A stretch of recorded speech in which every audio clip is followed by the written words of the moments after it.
Assalamualaikum warahmatullahi wabarakatuh. Berjumpa kembali bersama kami di channel YouTube Cikgu FM. Baik Bapak Ibu, untuk video kali ini kami masih membahas terkait LMS di program sertifikasi pendidik. Dan sudah kita ketahui bahwa di dalam LMS program sertifikasi pendidik ini terdapat 3 modul, mulai dari prinsip pengajaran dan asesmen umum, selanjutnya pembelajaran sosial emosional, dan yang terakhir pengantar pendidikan anak berkebutuhan khusus. Dan di video kali ini Bapak Ibu, kita masih membahas di modul yang pertama, yaitu prinsip pengajaran dan asesmen umum. Langsung saja Bapak Ibu ya, untuk modul yang pertama ini terdapat 4 topik yang harus kita selesaikan, begitu ya.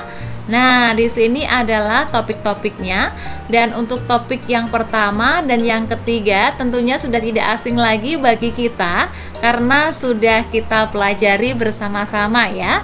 Bagi Bapak Ibu yang belum menyaksikan video kami terkait ketiga topik ini, baik dari prinsip understanding by design, pembelajaran diferensiasi, dan teaching and track level, silakan bisa menyaksikannya di channel YouTube kami kembali di playlist ya. Silakan bisa dicari dan ditonton begitu ya Bapak Ibu ya. Nah, langsung saja kita masuk ke topik yang keempat ya, tentang menerapkan pendekatan kultur responsive teaching pada pembelajaran. Nah, untuk aktivitas-aktivitasnya ini sudah kami jelaskan bahwa selalu menggunakan alur merdeka ya, ditambah dengan mengerjakan latihan pemahaman dan menuliskan cerita refleksi. Begitu Bapak Ibu ya.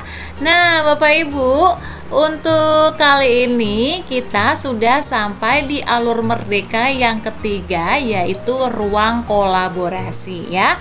Untuk aktivitasnya yaitu studi kasus penerapan CRT.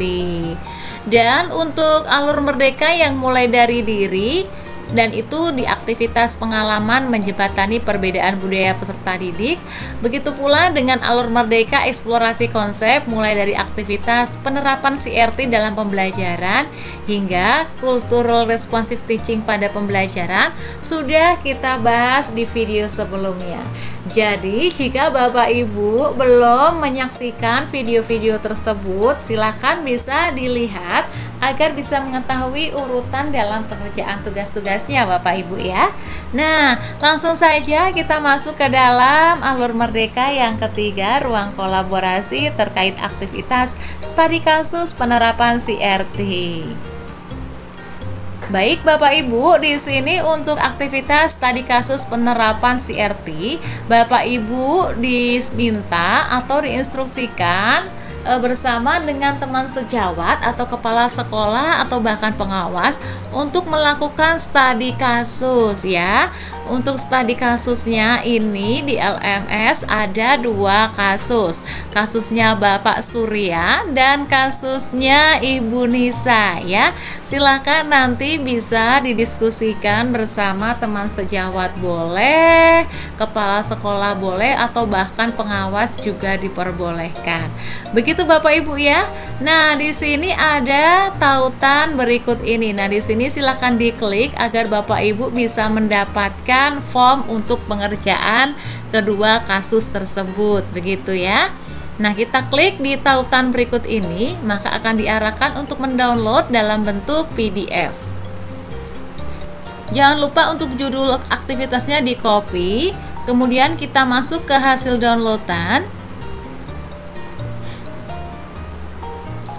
Nah, ini hasil downloadannya. Jangan lupa Bapak Ibu ya untuk dipaste nama aktivitas tersebut ditambah dengan tertulis modul 1 topik 4 ya, untuk memudahkan kita mempelajari materi pada studi kasus penerapan CRT ini.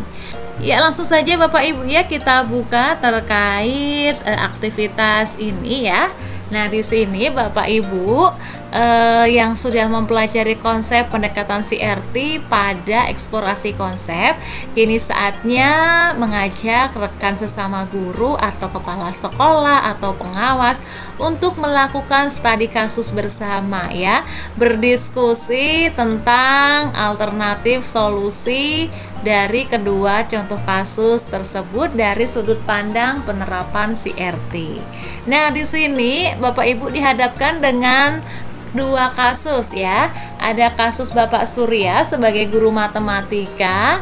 Nah, begitu, dan juga kasus yang kedua Ibu Nisa sebagai guru bahasa Sunda. Silakan Bapak Ibu untuk nanti bisa didiskusikan ya, bisa memilih baik dengan rekan sejawat atau kepala sekolah atau bahkan pengawasnya begitu.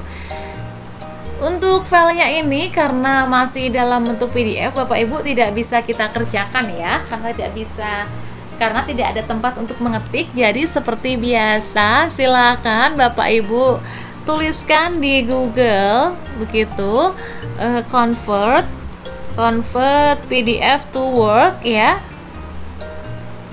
Maka akan muncul banyak aplikasi online yang dapat mengkonvert PDF ke Word. Silakan pilih salah satu, kemudian pilih file yang akan di-convert. Nah, kemudian klik convert to Word, ditunggu prosesnya dan di-download ya. Nah, sudah selesai untuk proses mendownloadnya. Beginilah untuk tampilan setelah di-download, sama persis seperti yang di LMS. Hanya saja ini sudah bisa dikerjakan. Nah, Bapak Ibu, karena ini sudah bisa dikerjakan, silakan ditulis identitas diri terlebih dahulu di bagian paling atas ya. Nah, untuk selanjutnya kami selalu menyediakan referensi jawaban di setiap aktivitas LMS sertifikasi pendidik. Untuk aktivitas ini Bapak Ibu ya, di ruang kolaborasi terkait studi kasus penerapan CRT begitu. Langsung saja untuk pengerjaannya Bapak Ibu ya. Untuk contoh kasus yang pertama terkait Pak Surya adalah guru matematika. Pekan ini Pak Surya akan menyampaikan materi mengenai perkalian. Sekolah Pak Surya berlokasi dengan dekat pasar dan sebagian besar dari orang tua peserta didik merupakan pedagang. Bagaimana kegiatan pembelajaran yang sebaiknya dirancang oleh Pak Surya dengan menerapkan pendekatan CRT?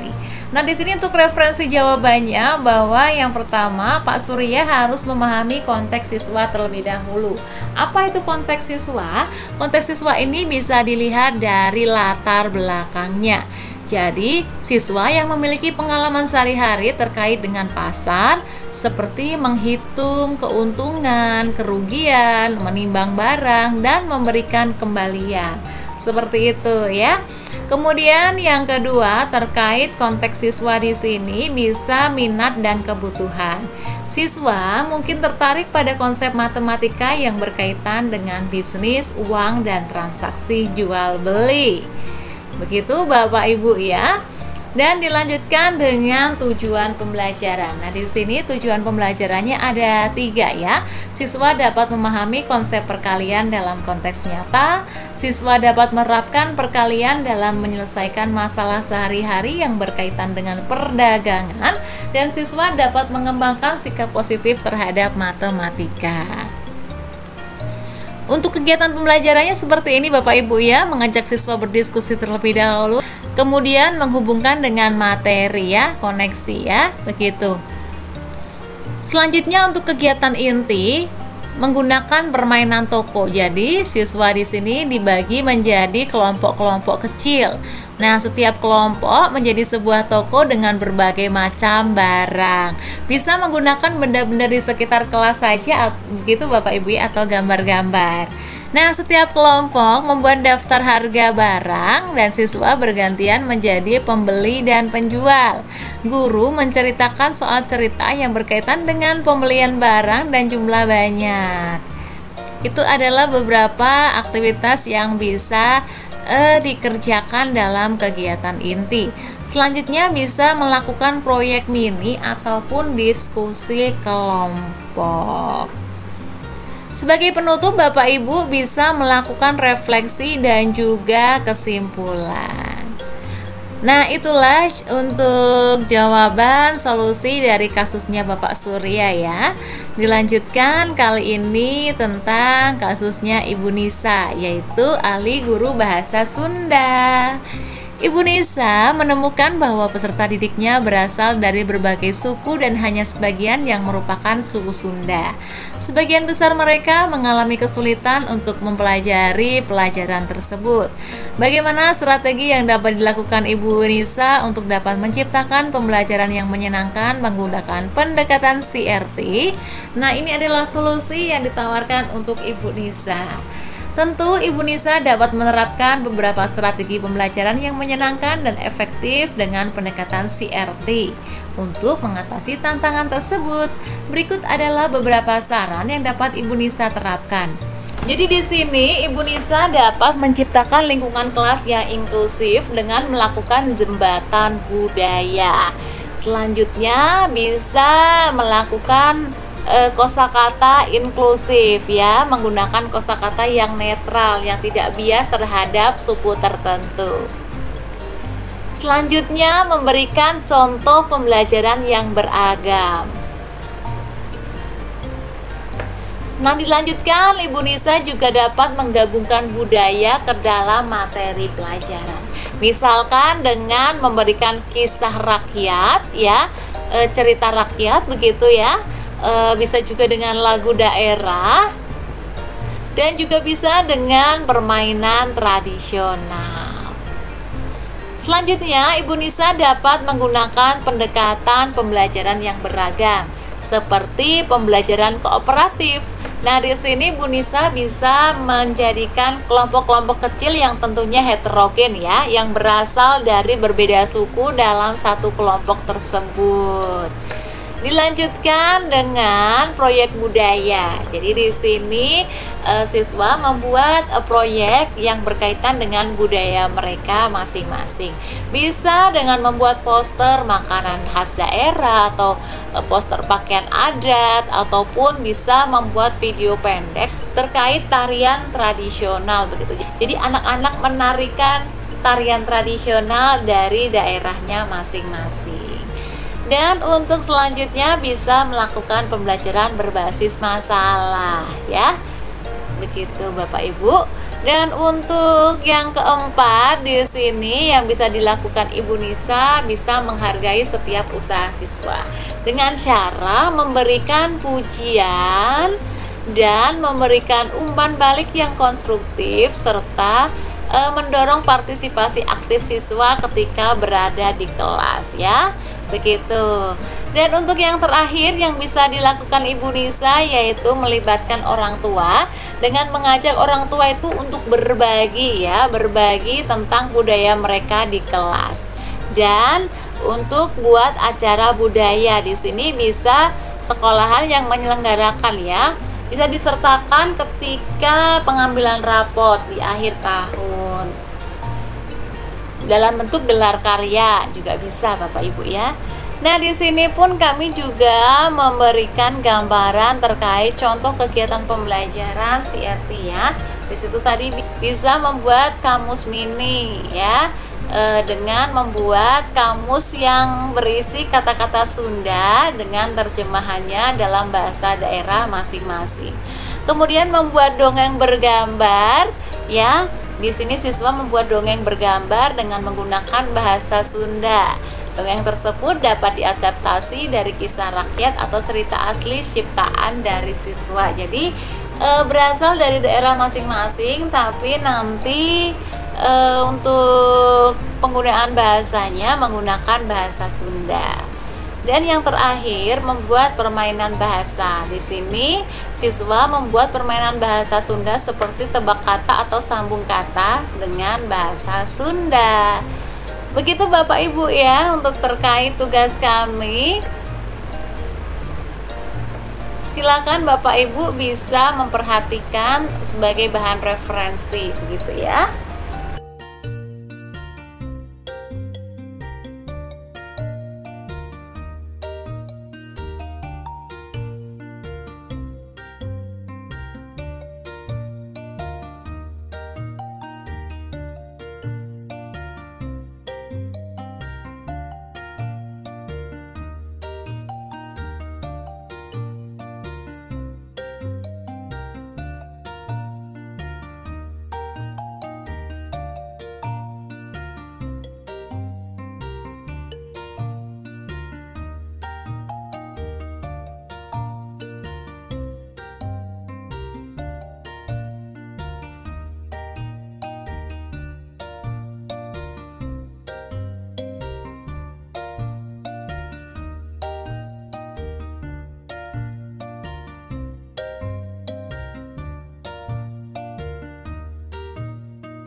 Sekian Bapak Ibu untuk video kali ini, dan sampai bertemu di video selanjutnya. Sebagai penutup, jangan lupa Bapak Ibu untuk like, comment, share, dan subscribe channel YouTube kami agar Bapak Ibu dapat mendapatkan notifikasi ketika kami mengupload video-video terbaru.